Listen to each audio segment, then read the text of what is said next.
Buenas noches, bienvenidos a Punto Económico. Hoy día vamos a hablar del tema que ayer se quedó pendiente. Voy a hacer un breve comentario sobre el aporte obligatorio de los independientes, un poco qué es lo que, qué es lo que creo que qué reflexión debería haber detrás de este aporte obligatorio. También quisiera hablar en breves momentos sobre lo que ha mencionado el ministro de Economía, sobre las medidas que se deberían estar tomando y que impactarían una legislación en los próximos 60 días. Y en la segunda parte del programa vamos a estar hablando con Carlos Ruiz, él es socio de auditoría de Ernst & Young, para hablar sobre los riesgos que van a afrontar las compañías aseguradoras en el año 2013, que ya está terminando, y en el 2014. Y por último vamos a hablar de un tema también importante para los trabajadores. ¿Qué cosa es la asignación familiar? ¿Qué impacto tiene la asignación familiar dentro de las boletas de pago de los trabajadores? Sobre eso vamos a hablar con el señor Jorge Guevara. Él es abogado laboralista del Ministerio de Trabajo y vamos a entender un poquito más de qué se trata la asignación familiar. Así empezamos la noche de hoy, Punto Económico. Para empezar, me gustaría hablar sobre el aporte obligatorio de los independientes. Ha habido una gran discusión con respecto a este tema. Y aquí me gustaría hacer una primera reflexión. La pregunta es, ¿por qué debería o no debería existir un aporte obligatorio por parte de los independientes? En realidad, esa respuesta depende de lo que la población defina, los peruanos definamos con cómo nos queremos ver en el futuro.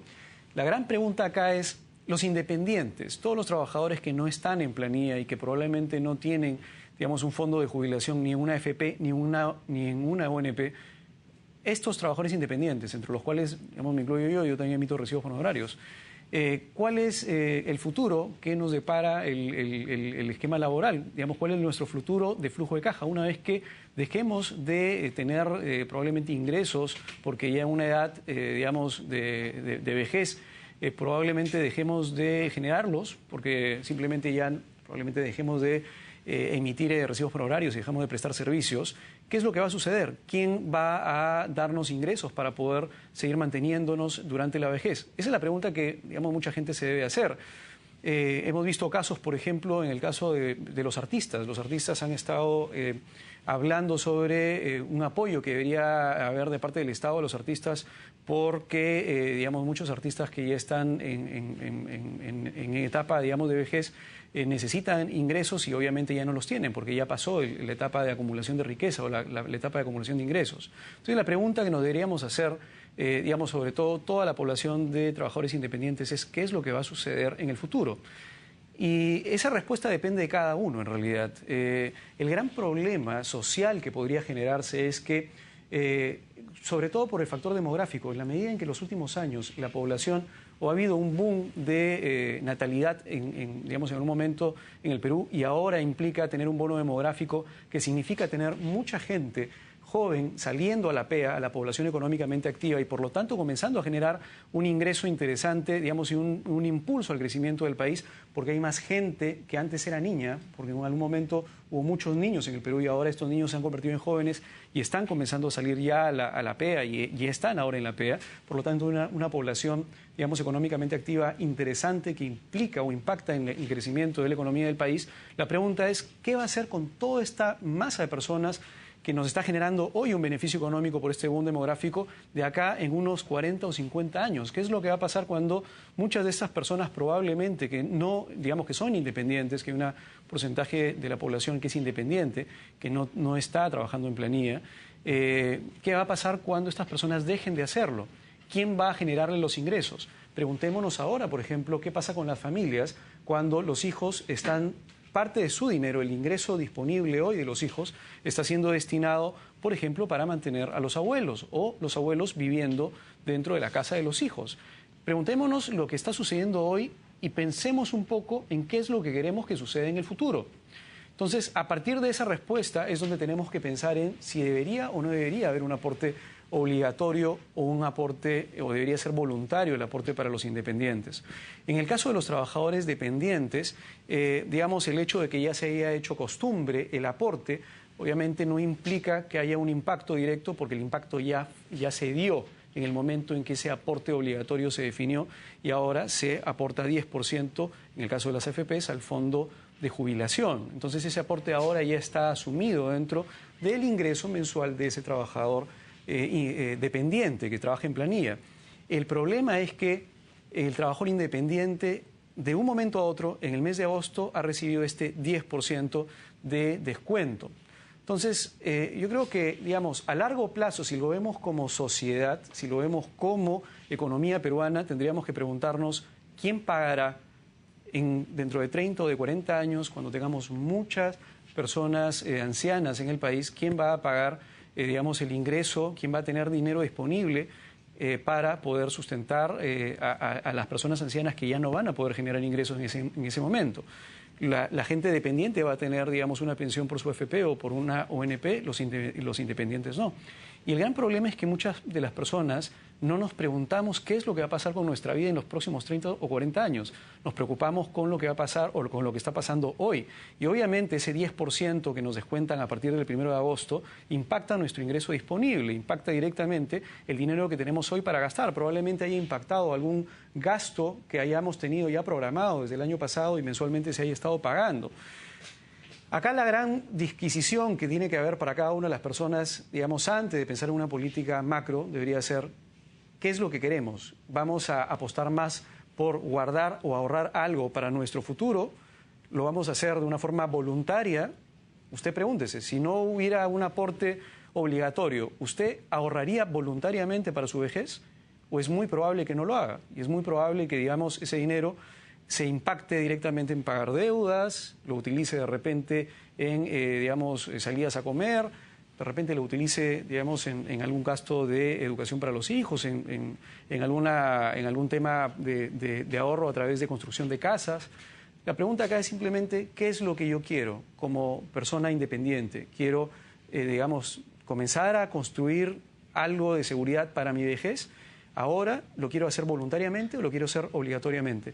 El gran problema es que si en el futuro hay muchos independientes de hoy, dentro de 30 o 40 años, que no llegaron a tener la capacidad de ahorro y que no tienen un ingreso y no van a tener una pensión de jubilación, el gran dolor de cabeza va a ser quién va a pagar la cuenta dentro de 30 o 40 años de todas estas personas. Lo harán nuestros hijos en ese momento cuando sean parte de la PEA y tengan que tributar. ¿Vamos a estar dejándole la carga de lo que hoy queremos vivir a nuestros hijos o no?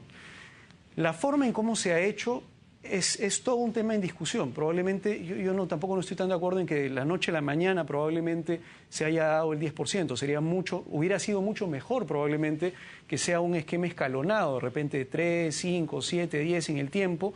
Lo importante es que vayamos entendiendo todos, digamos, que es necesario tener algún ahorro. ¿Por qué? Porque si vemos probablemente la cantidad de ahorro voluntario que hay, digamos, en el sistema, no es que sea una gran cantidad y eso te da una señal de que no toda la gente ahorra. Ahora, una persona podría decir, pero ¿para qué le voy a dar a alguien el dinero para que lo administre la AFP si es que yo lo puedo administrar mejor? Los trabajadores dependientes y los trabajadores independientes siguen siendo trabajadores y por lo tanto generan rentas de trabajo, que son rentas de cuarta y de quinta categoría. Las rentas de trabajo, que son rentas por lo que yo produzco, por el tiempo que yo le dedico a algún tipo de actividad, en el Perú y en general son altas, son del 15%, 21%, 30%, y la renta del trabajo básicamente implica que, digamos, cada vez que yo gane más, yo voy a tener que pagar más, cada vez más porcentualmente. Si gano, digamos, X, voy a pagar 15% como impuesto a la renta al año. Si gano un poco más, probablemente ya no pague 15, pague 21. Si yo sigo ganando más, probablemente ya no pague 21% de impuesto a la renta, sino por cada 100 soles que gane, pague 30 soles de impuesto a la renta.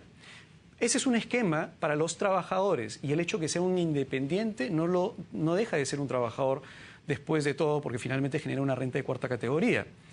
Pero existe otra cosa que son las rentas de capital. Las rentas de capital no pagan 15%, no pagan 21%, no pagan 30%. La renta de capital pagan 5% de impuesto a la renta. ¿Y cuándo yo genero una renta de capital?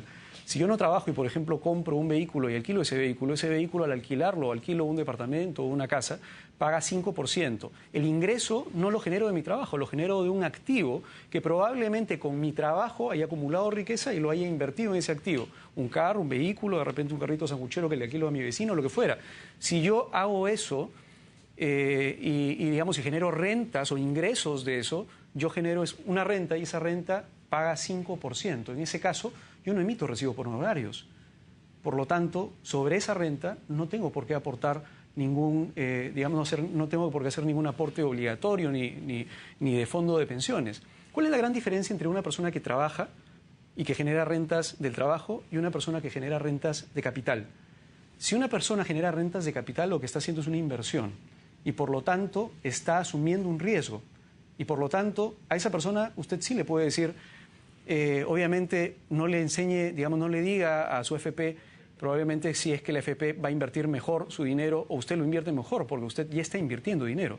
Por lo tanto, usted ya está asumiendo cierto riesgo y por lo tanto está ganando cierta rentabilidad.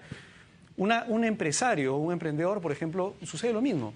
Los empresarios no tienen que pagar un aporte, así sea un microempresario, así tenga una pequeña zapatería. Actualmente los dueños de una pequeña zapatería tampoco tienen que preocuparse por el aporte obligatorio de los independientes, porque no son independientes, son empresarios. ¿Y por qué? Porque esa empresa, que es un activo, le va a generar dinero, no hoy, si es que lo trabaja bien, le va a generar dinero para toda su vejez, que son los dividendos que va a ganar, obviamente, de la empresa. Y esos dividendos, ¿cuánto pagan?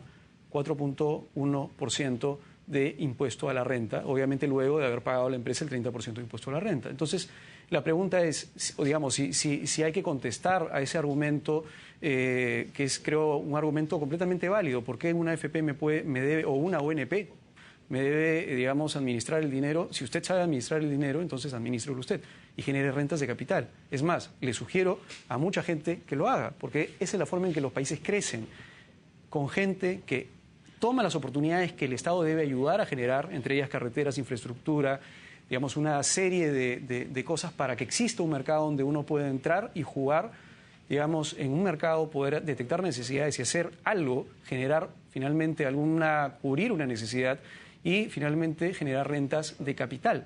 Pero no solamente la persona que genera rentas de capital las genera, sino adicionalmente a eso genera trabajo. Y el trabajo es justamente para todas aquellas personas que de repente no asumieron ese riesgo y que sí necesitan en su vejez, porque no van a tener dividendos, no van a tener rentas por alquiler de algún activo, sí necesitan de alguna manera ahorrar hoy, porque no tienen un activo en el cual están invirtiendo hoy para que les genere dividendos en el futuro. Necesitan ahorrar hoy para su futuro. Entonces, esa es una reflexión que quería hacerles. Es importante, en todo caso, entender claramente cuál es la diferencia entre los trabajadores, tanto independientes como dependientes, que generan rentas de cuarta y de quinta categoría y las rentas de capital. Y por ahí creo que es el camino, si es que el Perú quiere crecer, es tratar de que exista más gente que genere rentas de capital y adicionalmente a eso, trabajo. Vamos a ir a la primera entrevista con el señor Carlos Ruiz, socio de auditoría de Ernst & Young, para hablar sobre los riesgos que van a afrontar las compañías aseguradoras durante el año 2013 y 2014. Con esa entrevista regresamos luego de la pausa.